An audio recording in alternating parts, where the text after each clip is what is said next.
Hello to my YouTube channel.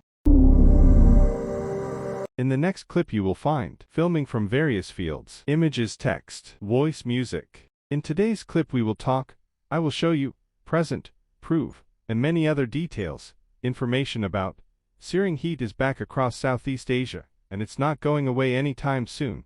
The death of a toddler from extreme heat highlighted the risk of climate-related illnesses across Malaysia. The same week, Vietnam declared a state of emergency after abnormally high temperatures in the south dried up entire rice fields. And in the Philippines, hundreds of schools suspended classes after daily temperatures soared past 107 degrees Fahrenheit, 42 degrees Celsius. Sweltering heat is back in Southeast Asia, one of the regions most vulnerable to climate change. And it is not going away anytime soon, scientists have warned. Home to more than 675 million people across 11 countries, the region has seen temperatures reach unprecedented levels, with little respite from merciless heat and humidity.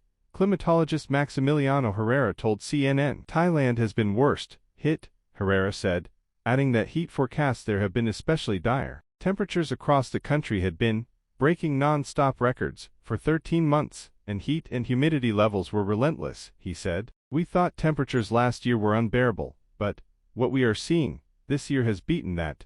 Temperatures in Bangkok won't drop below 30 degrees Celsius, even at night for the rest of April, Herrera told CNN. The trend is inescapable. The region has to prepare for terrible heat for the rest of April and most of May. On April the 3rd, as Thailand entered its annual dry season, the capital Bangkok clocked temperatures of around 109 degrees Fahrenheit, prompting many to stay indoors in air-conditioned comfort. In nearby Vietnam, the heat wave brought intense droughts to the south, driving temperatures up to nearly 104 degrees Fahrenheit, and wreaking havoc on the country's vital agriculture industry. Vietnam is one of the world's largest rice exporters, and low rainfall spells trouble for farmers in its Mekong Delta region. Rice fields and rivers have dried up, according to Vietnamese media reports, and farmers have been struggling without rainwater for their crops. Record heat waves in 2023 caused severe power outages in several cities. This year, Vietnamese meteorologists have attributed the unusually long dry spell to El Niño,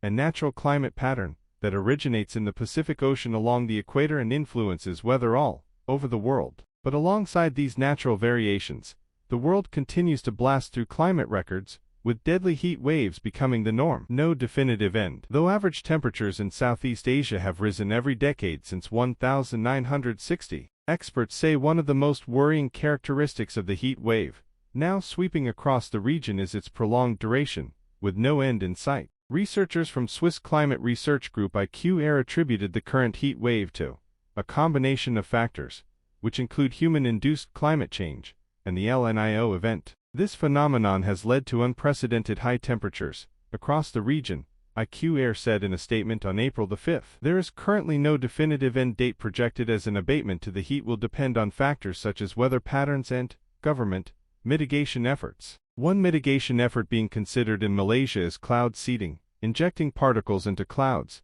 usually from an airplane, to make it rain. Our air assets are always ready, said Adli Zahari, the deputy defense minister. Cloud seeding should take into account various weather factors such as cloud conditions and the wind before it is carried out.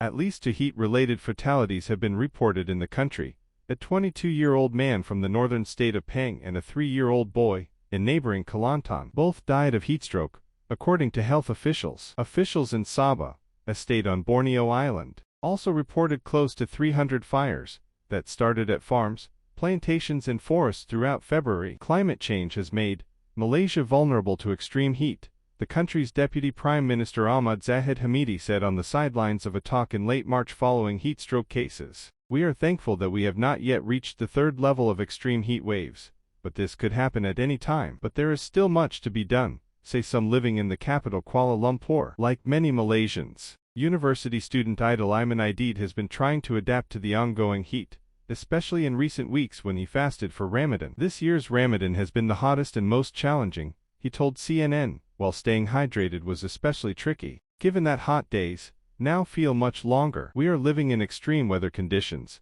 said Aidil, adding that he often woke up thirsty and tired after taking naps during the fasting period. There's so much to be done, and I really want to see governments across the region not just adapting, but also establishing greater climate resilience against extreme hazards, he said. In Singapore, some schools have told students to wear cooler, looser gym gear until further notice, given persistently high temperatures in recent weeks.